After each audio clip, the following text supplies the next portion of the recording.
In the heart of Seoul called Chungmuro is where it all began for Korea's film industry.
Our cities are where talent and technology and tolerance, where all the inputs come together, with that clash and clamor of people and knowledge and ideas to create new things. Cities are where talented people and new ideas come to mate. The city itself is the new platform for knowledge, for creativity and intelligence. And what we are struggling to do today is to create new management methodologies like Smart City. It's our challenge to make them as smart, as intelligent, as innovative, as creative and inclusive as they can possibly be. I'm Richard Florida. I'm a professor at the University of Toronto in the School of Management and the School of Cities. I'm also a distinguished fellow at New York University and a speaker and author.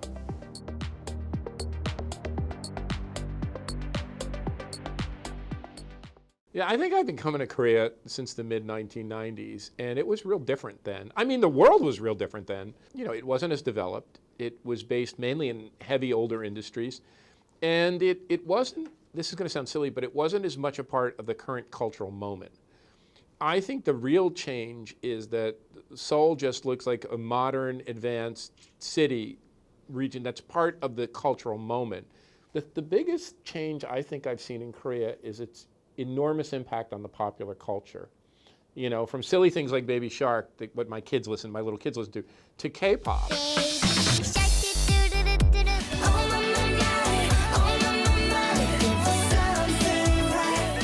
And I think that Korea is very different than many other Asian economies.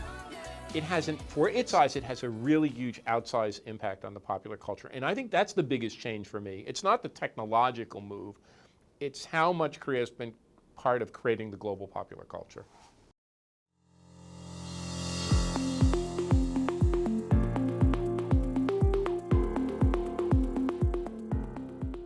I think Seoul is already a successful creative city. It is incredibly innovative.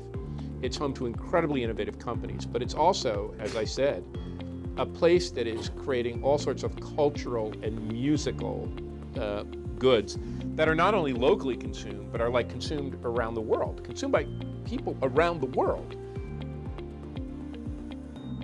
Korea both has this incredible capacity for building technologically advanced products, but also has this other capacity for kind of bottom-up creativity in terms of arts and music and culture. How do we link those two things together? And that's very rare. I mean, you can count the countries that can do that in the world probably on one or two hands. So I think the creative city, creative economy, creative class strategy makes great sense for Korea and Seoul. Our economy have undergone a virtual tsunami. We have moved from being physically delimited economy steeped in agriculture and industry to knowledge-driven, innovation-driven, talent-driven, creative economies.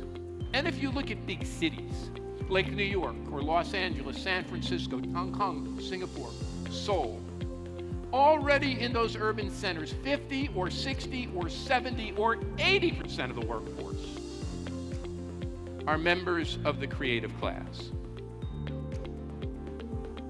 You are sitting today in the 6th largest mega region in the world. Read that right, the 6th largest mega region in the world, 35 to 40 million people, depending how you count this great region, hubbed in Seoul and extending out here in many other areas.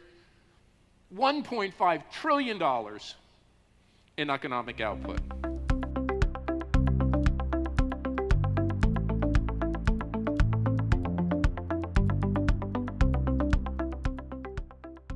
The weak point is that it's so much of the Korean economy. You know, New York is 10% of the US economy, Toronto's 20% of Canada's economy, London's 30% of the UK economy.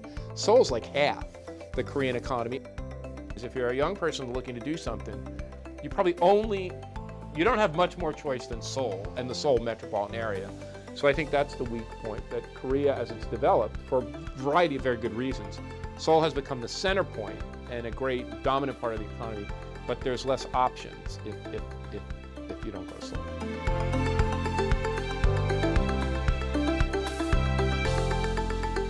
Everywhere across the world, we see the clustering of economic assets, of talent, of creativity in fewer and fewer cities. So I think it's a big issue, but I think one of the big questions going forward is how do we create more poles of creativity and innovation, both in Korea and around.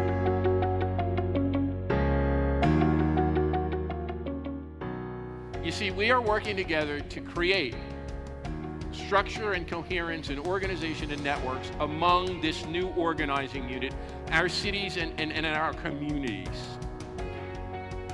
Our cities are where talent and technology and tolerance, where all the inputs come together, with that clash and clamor of people and knowledge and ideas to create new things. It is no longer just companies that drive the economy forward. Companies can make better products and things more efficiently.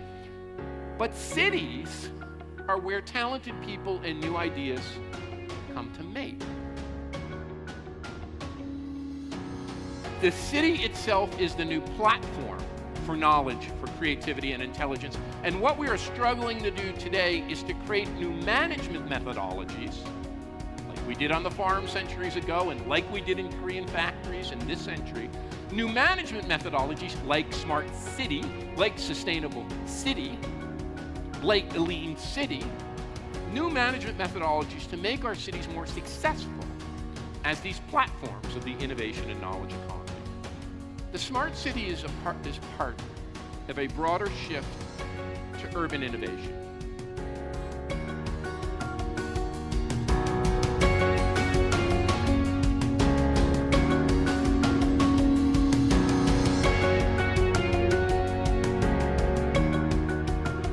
We need to make the case that smart cities, that innovative cities, that centers of urban technology can be more inclusive, can include something for everyone. 1950, 30% of us lived in cities. Today, 50% of us live in cities. 100 years from now, almost every human being on Earth will live in a city. We're going to put 8 billion people in cities over the next century. It's our challenge to make them as smart, as intelligent, as innovative, as creative and inclusive as they can possibly be.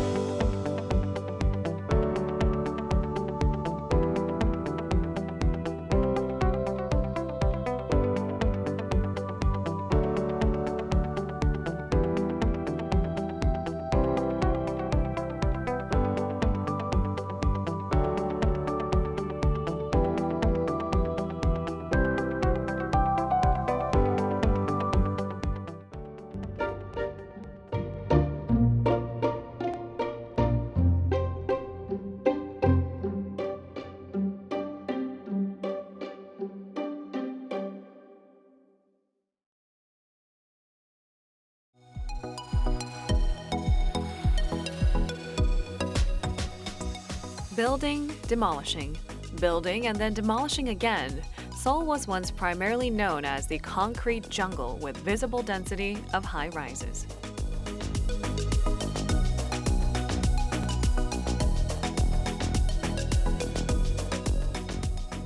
서울이 처음에는 이제 신기하면서도 또 뭐 각박하다. 사람은 많지만 뭔가 더 외로움을 느낄 수 있는 도시라고 생각을 합니다. Now the city is transforming with architecture. Let's take a closer look at Korean architects and the country's citizens' experiments for the sustainable future of Seoul.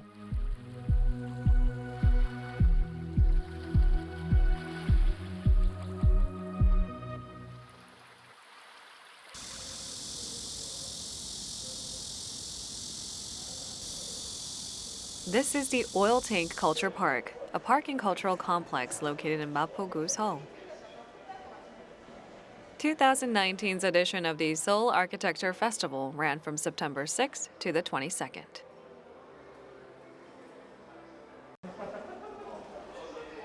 Celebrating its 11th anniversary this year, the event was held under the theme of New Open Space to explore the past, present, and future of Seoul and other cities. 올해 서울 건축문화제 주제인 열린 공간의 개념을 연다는 단어를 중심으로 살펴보면 닫힌 공간을 열거나 또 담장을 허무는 것 등 공간을 물리적으로 개방하는 이런 형식들을 의미합니다. The Oil Tank Culture Park was originally an oil depot that was strictly prohibited from public access and usage for the past 41 years. And its grand transformation into an open public space truly exemplifies the theme of this festival.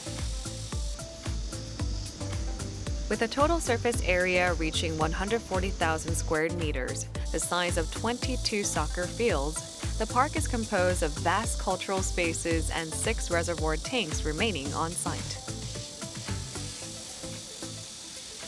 This once abandoned Grade 1 security facility was transformed into an environmentally friendly cultural complex.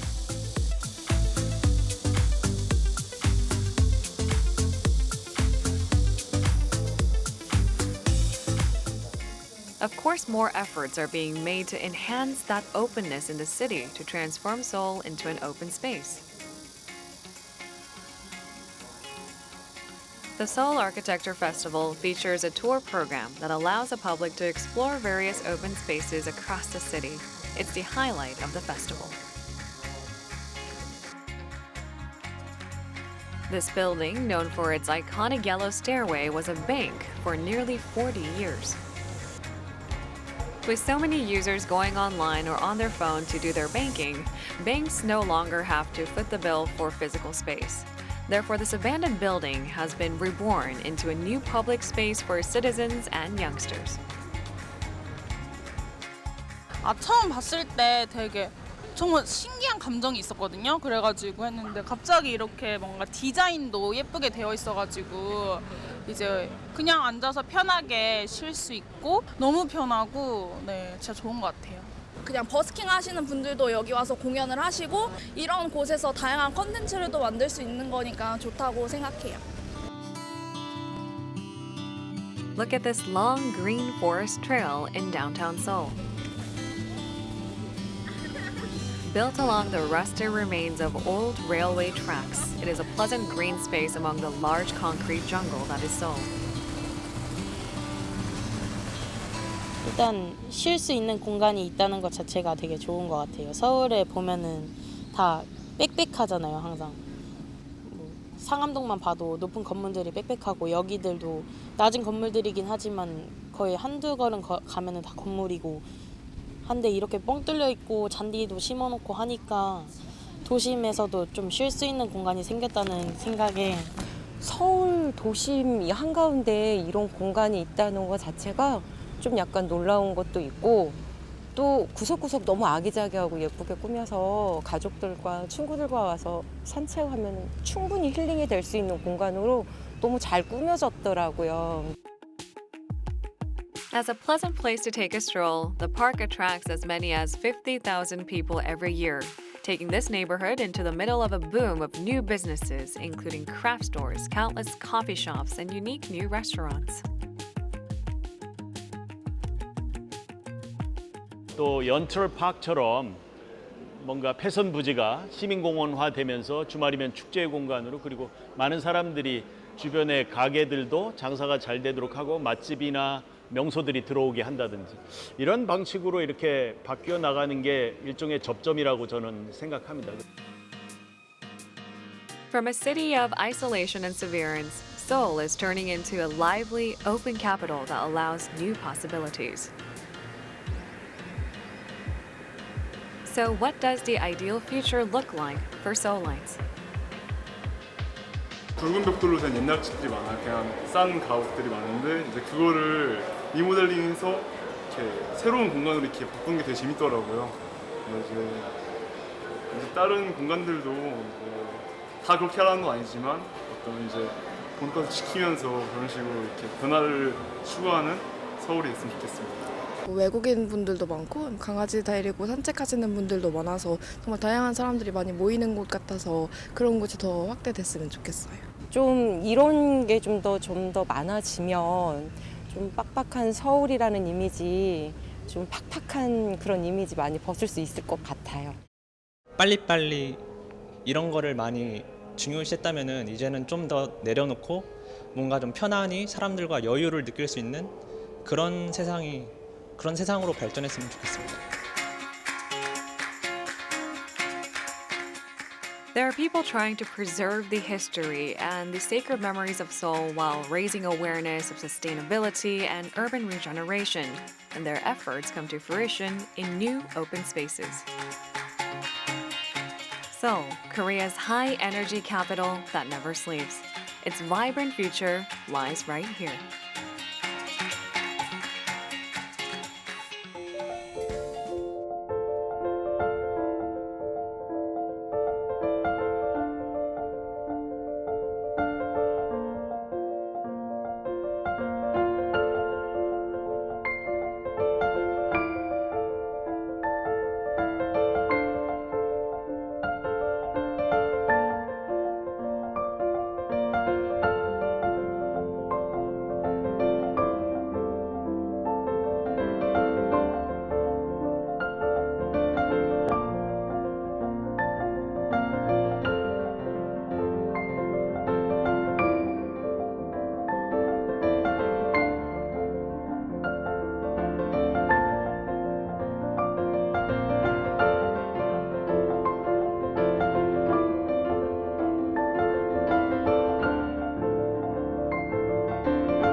It's Mr. P and Evo. Yeah. Fast cars, flashing lights. Seoul City, y'all. Yeah. And it goes like this. 왕 같은 기분이라는 건 like flames 한번 들어오면 벗어날 수 없는 place that's all. 모두 같은 것을 쫓지 빨라지는 초침 게으르면 놓치는 chance. 눈부신 sights and 반짝이는 lights 해가 지면 더 잘 보이는 얼굴들 so shady 통제할 수 있어 생각해도 막상 반대로 like me and my lady 갇혔어 in this prison but we don't wanna leave love to live in. So yeah 너무 많은 사람 너무 적은 땅